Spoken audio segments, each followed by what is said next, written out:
అదే RTV app వార్తల్ని క్షణాల్లో చదివే అవకాశం ఉంటుంది. ఒక న్యూస్ పేపర్, ఒక టెలివిజన్ ఛానల్ మీ చేతుల్లో ఎప్పుడూ ఉంటాయి. స్టేజ్ ముందున్న మీ అందరూ 49-50 వార్డుల ఆత్మీయ సభకు నన్ను పిలిచిన కపిర శ్రీనివాస్కి అందరికీ నా నమస్కారం. ఈరోజు మొదటి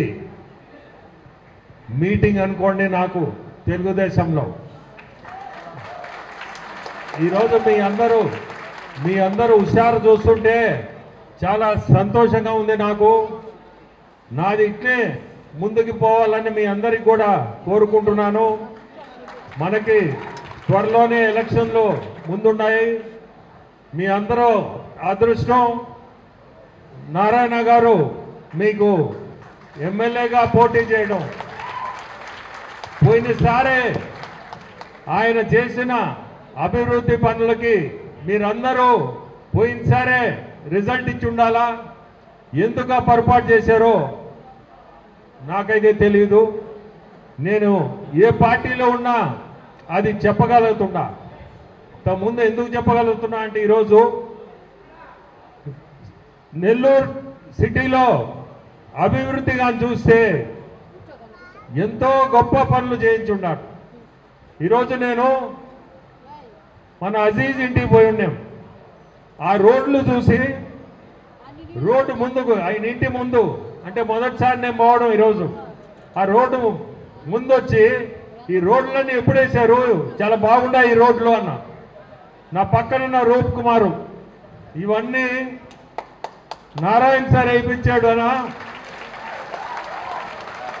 అని ఆయన నా పక్కనే ఉన్నాడు. అడగండి మీరు, నేను అబద్ధం చెబుతుంటే అదే మాట చెప్పాడు.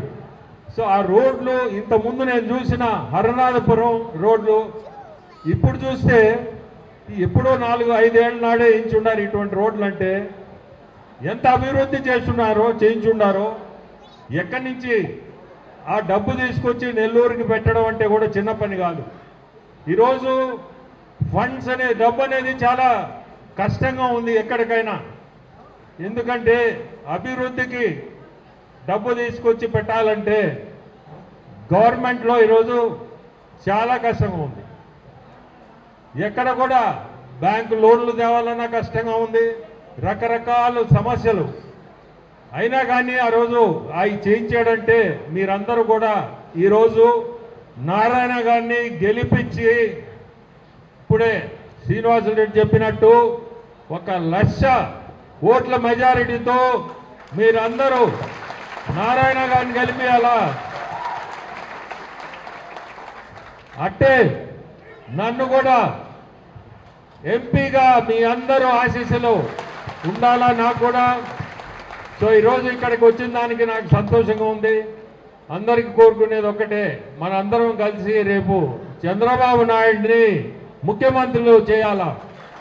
అది మన ఫైనల్ గోల్. సో మీ అందరికి కూడా నేను ఒక్కటే రిక్వెస్ట్ చేసేది, నారాయణ గారిని మీరు గెలిపిస్తే అదే అక్కడి దాకా తీసుకుపోతుంది. నన్ను కూడా మీరందరూ గుర్తుంచుకొని ఎంపీగా కూడా గెలిపించండి.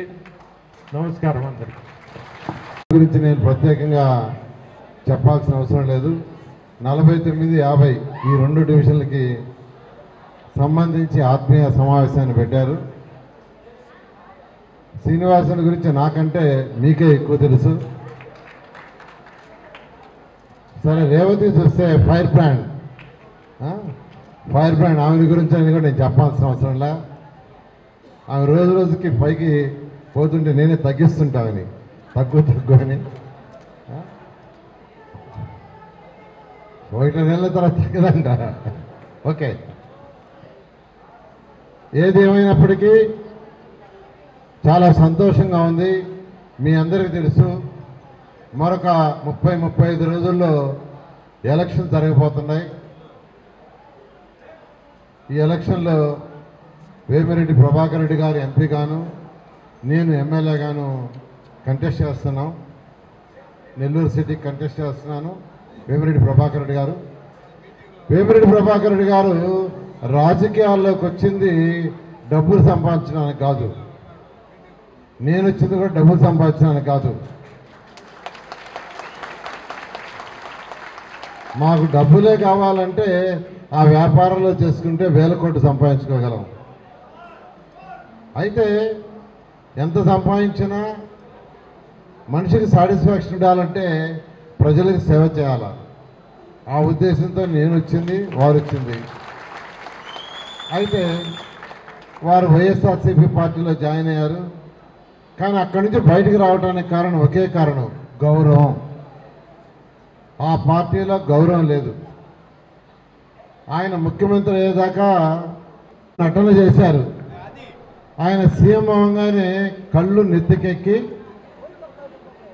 ఇలాంటి వేమిరెడ్డి ప్రభాకర్ లాంటి వాళ్ళని అగౌరవంగా చూడటం మొదలుపెట్టాడు.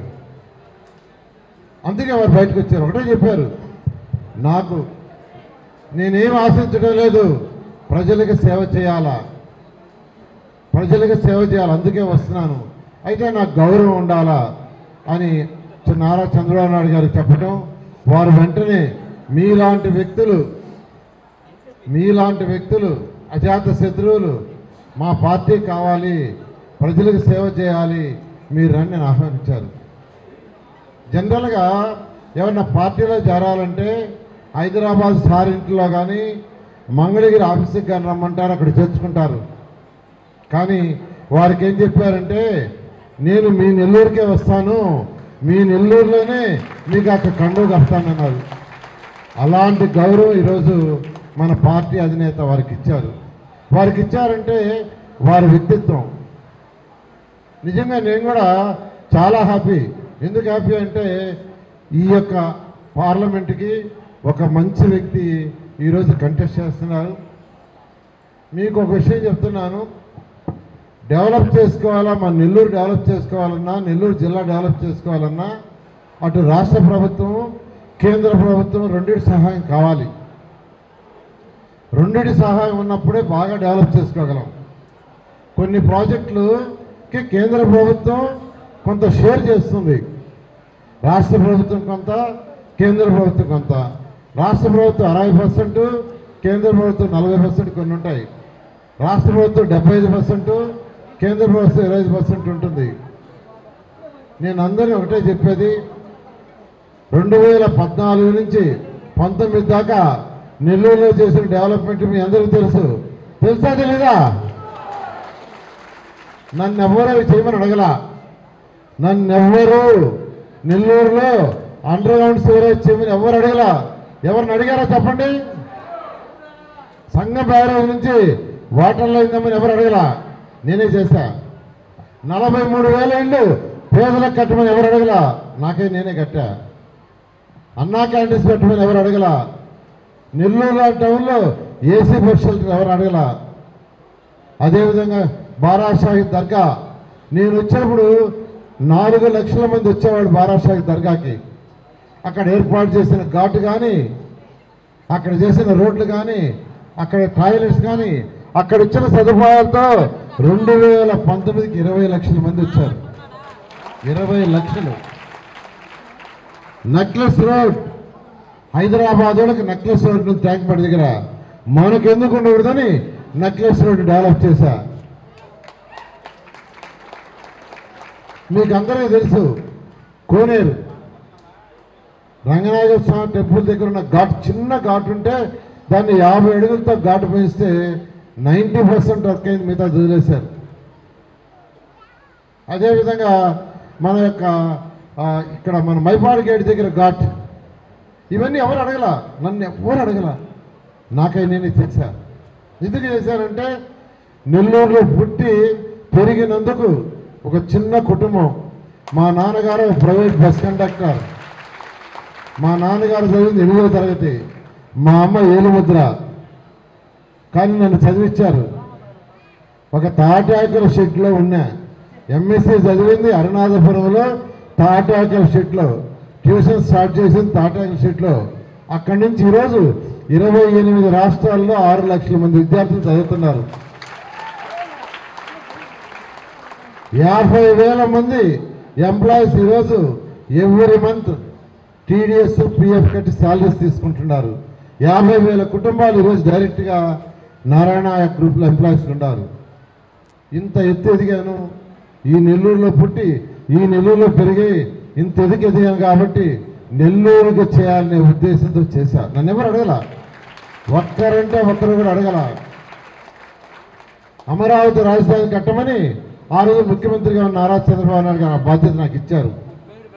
అమరావతి రాజధానికి అనేక దేశ విదేశాలు తిరిగా, China, Russia, Japan, Singapore, Malaysia, అనేక దేశ విదేశాలు తిరిగా, China, Russia, Japan, Singapore, Malaysia, Ashgabat అవన్నీ స్టడీ చేశా. అక్కడ ఉన్న వాళ్ళ రోడ్లు కానీ వాళ్ళ డ్రైన్స్ కానీ వాళ్ళ సిస్టమ్ అంతా ఇవన్నీ ముఖ్యమంత్రి గారికి వివరించా. మన రాష్ట్రంలో వైజాగ్లో, విజయవాడ, విశాఖపట్నం అన్నింటిని ఇంప్లిమెంట్ చేశా. అయితే నెల్లూరులో పుట్టి పెరిగినందుకు మన నెల్లూరుకు చేయాలనే ఉద్దేశంతో ఆ రోజు ముఖ్యమంత్రి గారిని స్పెషల్గా ఫండ్స్ అడిగా. 550 కోట్లు అండర్ గ్రౌండ్కి ఇచ్చారు, 550 కోట్లు వాటర్కి ఇచ్చారు. కానీ ఇంకొక 10% చేస్తే ఆ పని పూర్తవుతుంది. 10% పూర్తి చేస్తే నెల్లూరు సిటీ 54 డివిజన్లో దోమలు లేని సిటీ అవుతుంది. దోమలు లేకుండా ఉండాలంటే ఒకటే మార్గం, అండర్ గ్రౌండ్ డ్రైనేజ్. ఇంకా ఏం చేసినా దోమలు పావు. ఎక్కడికి పోయినా సార్ ఆ కాలువ తీర్చమని చెప్పండి సార్ అంటున్నారు, లేదా ఆ ఫాగ్ కొట్టమంటున్నారు. వాట్ ఇస్ ద పావు? అవన్నీ టెంపరీ. మీకు కాలువలు తీసినా టెంపరీ, లేదు ముందు కొట్టినా టెంపరీ. పర్మనెంట్ సొల్యూషన్ ఒకటే మార్గం, అండర్ గ్రౌండ్ సివరేజ్. మీ బాత్రూముల నుంచి వచ్చే వాటర్ కానీ, టాయిలెట్స్ నుంచి వచ్చే వాటర్ కానీ, వంటగదుల నుంచి వాటర్ కానీ అవన్నీ అండర్ గ్రౌండ్ కానీ కనెక్షన్ ఇచ్చేస్తే అవన్నీ భూమి లోపల ఎక్కడికి వెళ్ళిపోతాయి. అక్కడ ట్రీట్ చేసి పెద్ద కెనాల్స్ వదులుతారు. అలాంటి సిస్టమ్ 550 కోట్లతో 90% వర్క్ అయింది. మిగిలిపోయింది 10%. 5 సంవత్సరాల టైంలో టచ్ కూడా చేయలే వాళ్ళు. మీ ఇళ్ళ ముందంతా రోడ్లలో మాన్యువల్స్ ఉన్నాయి. అవన్నీ ఏంటంటే దానికి కనెక్షన్ ఇవ్వాలి, ఇంకా చేయరాళ్ళు, అయిపోయింది. తెలుగుదేశం వస్తుంది, చేస్తుంది. అదేవిధంగా డ్రింకింగ్ వాటర్, మనకు పెన్నా బ్యారేజ్ నుంచి వాటర్ తీసుకునేది, కానీ ఎండాకాలంలో నీళ్ళు ఉండవు, అక్కడ నీళ్లు పూర్తిగా ఉండవు. అక్కడి నుంచి వచ్చే నీళ్లు మురికి నీళ్లు. అయితే సంగం బ్యారేజ్లో 365 రోజులు నీళ్లు ఉంటాయి, స్వచ్ఛమైన నీళ్లు ఉంటాయి. అయితే అక్కడి నుంచి వాటర్ లైన్ వేయాలా, కంప్లీట్ చేయాలంటే 550 కోట్లు అవుతున్నారు. ఆ ప్రాజెక్ట్ తెచ్చా, అంతా అయిపోయింది. ఎక్కడికి పోయినా వాళ్ళే చెప్తున్నారు బ్లూ లైన్ అని. ఆ బ్లూ పైప్ లైన్ అంటే జస్ట్ కనెక్షన్ ఇచ్చేస్తే స్వచ్ఛమైన నీరు వస్తుంది, అది టచ్ చేయాల. అది వైసీపీ ప్రభుత్వం చేసింది. ఖచ్చితంగా 2024లో మీ అందరి సపోర్ట్తో అత్యధిక మెజారిటీతో మీరు ఎంపీలు గెలిపిస్తున్నారు, ఎమ్మెల్యేలు గెలిపిస్తున్నారు. అన్ని పనులు ఏదైతే మిగిలిపోయినాయో ఆ పనులన్నీ చేస్తాం. 43,000 ఇళ్ళు కూడా పేదలు నిరుపేదలకు ఇచ్చేస్తాం.